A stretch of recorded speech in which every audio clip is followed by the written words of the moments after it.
के लिए रवाना हो जाता है।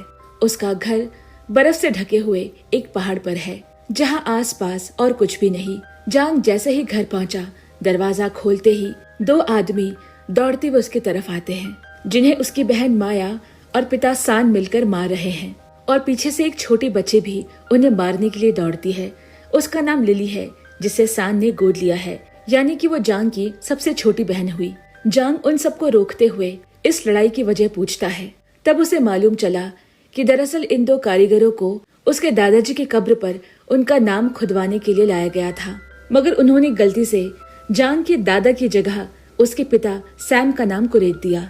और इसी वजह से जैंग के परिवार और उन दो कारीगरों के बीच पैसे के लिए अनबन हो गई। पूरी बात सुनने के बाद जैंग उनके पैसे निपटाकर वहां से भेज देता है। इधर जैंग के बटवे में इतने सारे पैसे देखकर उसका पिता सैम उसे लेने की कोशिश करता है, मगर वहां से फिसलकर वो सीधा जाकर एक गाड़ी से जा टकराया। और वो गाड़ी होती है इस शहर के मेयर मिस्टर चोई की। वो अपनी महंगी गाड़ी से जैसे ही नीचे उतरे, बर्फ में फिसलते हुए वो झेंग तक खुद ब खुद पहुंच जाते हैं। उन्होंने झेंग से हाथ मिलाते हुए कहा कि तुम्हारे दादाजी मिस्टर किम ने इस शहर के लिए बहुत कुछ किया है और इसीलिए हम उन्हें श्रद्धांजलि देने आए हैं। मगर असल में वो झूठ बोल रहा है। चोई अपने साथ गाजे बाजे लेकर आया है, जो कि बड़ी ही धूमधाम से झेंग के दादाजी की अंतिम विदाई करते हैं। अब यहाँ घर के अंदर चोई रोने का नाटक करता है और सैम से पूछता है कि मिस्टर किम कैसे मारे गए।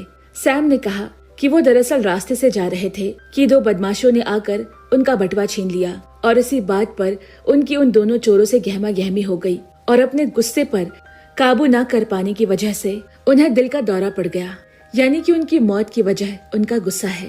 और इसके बाद मिस्टर किम को उनके घर के तहखाने में दफन कर दिया गया। इसके बाद चोई जैंग से उसके हाई पे ऐप के बारे में बात करता है। उसे ये ऐप बहुत अच्छा लगा है और वो ये झेंग से खरीदना चाहता है।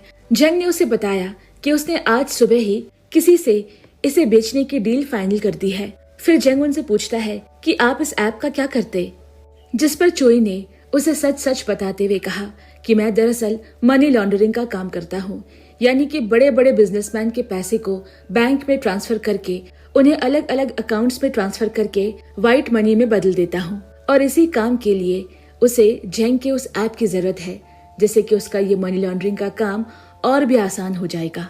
ये सब जानने के बाद झेंग उसे किसी भी हाल में अपना ऐप नहीं देना चाहता, मगर चोई उसे जान से मारने की धमकी देता है और सोचने के लिए एक दिन की मोहलत।